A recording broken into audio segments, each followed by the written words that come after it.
హామీలు ఇవ్వడం ఈజీనే, కానీ అమలు చేయడమే కాస్త కష్టం. ఇప్పుడు తెలంగాణ ప్రభుత్వ పరిస్థితి కూడా అలానే ఉంది.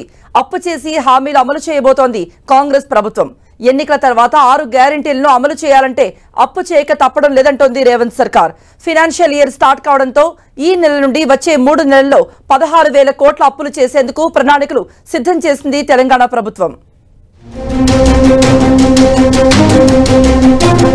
తెలంగాణలో గత బీఆర్ఎస్ ప్రభుత్వం 10 ఏళ్ల కాలంలో 8 లక్షల కోట్ల అప్పులు చేసిందని అధికారంలోకి రాగానే లెక్కలతో సహా చెప్పింది కాంగ్రెస్ ప్రభుత్వం. ఆ అప్పుల నుంచి బయటపడాలన్నా, ఎన్నికల్లో తామిచ్చిన హామీలు అమలు కావాలన్నా మళ్లీ అప్పులు చేసి తీరాలంటోంది రేవంత్ సర్కార్. ప్రభుత్వం నడవాలన్నా, ఉద్యోగులకు జీతాలివ్వాలన్నా, ప్రభుత్వ కార్యక్రమాలు అమలు కావాలన్నా అప్పులు చేయాల్సిందే అంటున్నారు సర్కారు పెద్దలు.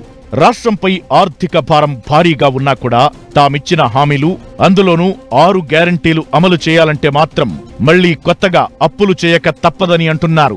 ఏప్రిల్ నుంచి ప్రారంభమయ్యే 2024-25 ఆర్థిక సంవత్సరంలో తీసుకునే అప్పులపై ప్రభుత్వం ప్రణాళికను రూపొందించుకుంది.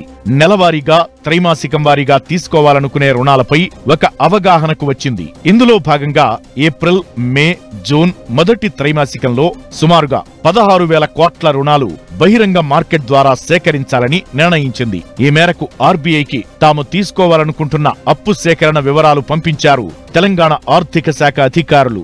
ఏప్రిల్ నెలలో 5,000 కోట్లు, మే నెలలో 6,000 కోట్ల అప్పు, ఇక జూన్ నెలలో మరో 5,000 కోట్ల అప్పు తీసుకోనుంది రేవంత్ సర్కార్.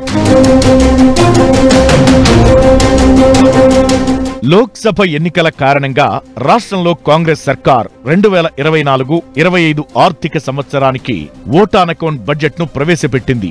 ఇదే ఆర్థిక సంవత్సరంలో 58,625 కోట్లు బహిరంగ మార్కెట్ ద్వారా రుణాలు సేకరిస్తామని బడ్జెట్లో ప్రతిపాదించింది. ఇది కాక కేంద్ర ప్రభుత్వం నుంచి 3,900 కోట్లు, ఇతర రుణాల కింద 1,000 కోట్లు, డిపాజిట్లు, అడ్వాన్సుల కింద 4,060 కోట్లు కూడా సేకరించనున్నట్లు బడ్జెట్ పద్దుల్లో తెలిపింది.